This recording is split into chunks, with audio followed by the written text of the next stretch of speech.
Hi friends, எல்லோரும் நல்லா இருக்கீங்களா? நாங்களும் நல்லாயிருக்கோம். இன்றைக்கி நம்ம சேனலில் என்ன வீடியோ பார்க்க போகிறோன்னா, ஒரு சத்து மாவு வச்சு ஒரு டிஷ் பண்ணலான்னு இருக்கோங்க. அதை வச்சு கொழுக்கட்டை தண்ணியில் கூட பிசைஞ்சு குழந்தைங்களுக்கு கொடுக்கலாம். நல்லா விரும்பி சாப்பிடுவாங்க. நல்லா ஹெல்த்தியானது கூட.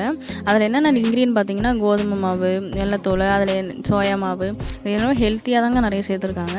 அதனால் ஒன்றும் பிரச்சனை இல்லை. தாராளமாக குழந்தைங்களுக்கு கொடுக்கலாம், விரும்பி சாப்பிடுவாங்க. எங்களுக்கு இது ஸ்கூலில் தம்பிக்காக கொடுத்தாங்க, நாங்கள் வாங்கி வச்சுருக்கோம். அதில் தான் நம்ம வந்து கொழுக்கட்டை எப்படி செய்யலான்னு பார்க்கலாம். ரொம்ப டேஸ்டியாக இருக்கும், ஹெல்த்தியானதுங்க. வாங்க வீடியோக்குள்ளே போகலாம். ஃப்ரெண்ட்ஸ், ஒரு பாத்திரத்தை எடுத்துக்கோங்க.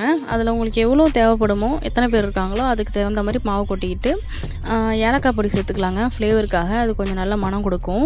அதுக்கப்புறம் சால்ட்டு லைட்டாக சேர்த்துக்கோங்க. அதிலே சேர்த்துருப்பாங்க, இருந்தாலும் நம்ம டேஸ்ட்டுக்காக சேர்த்துக்கிறோம். அதுக்கப்புறம் சர்க்கரை, உங்களுக்கு ஒயிட் சர்க்கரை, நாட்டு சர்க்கரை, இல்லைன்னா நார்மல் சர்க்கரை எது இருந்தாலும் நீங்கள் சேர்த்துக்கலாம். உங்களுக்கு எது பிடிக்குமோ அது சேர்த்துக்கோங்க. அப்புறம் டேஸ்ட்டுக்காக வந்து நெய் சேர்த்துக்கிறோங்க.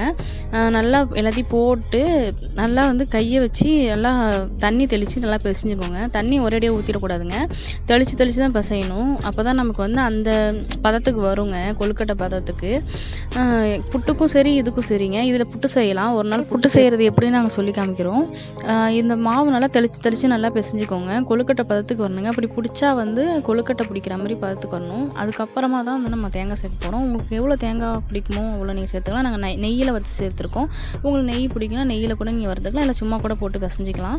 நல்லா பிசைஞ்சு பிடிச்சி பாருங்கள், கொழுக்கட்டை பதத்துக்கு பிடிக்கிற மாதிரி வருதான்னு பாருங்கள். அப்புறம் இட்லி குண்டா இருக்குல்லைங்க, அதில் வச்சிடணும்.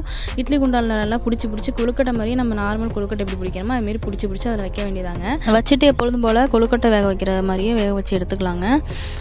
இது வந்து பெரியவங்க சின்னவங்கன்னு கிடையாதுங்க, இது எல்லாருக்குமே கொடுக்கலாம். குழந்தைங்களாம் விரும்பி சாப்பிடுவாங்க. இது எங்களுக்கு ஸ்கூலில் சின்ன பிள்ளையில கொடுத்துருக்காங்க. அதுவே செம்ம டேஸ்ட்டாக இருக்கும். அதில் தான் நம்ம கொழுக்கட்டை செஞ்சுருக்கோம்.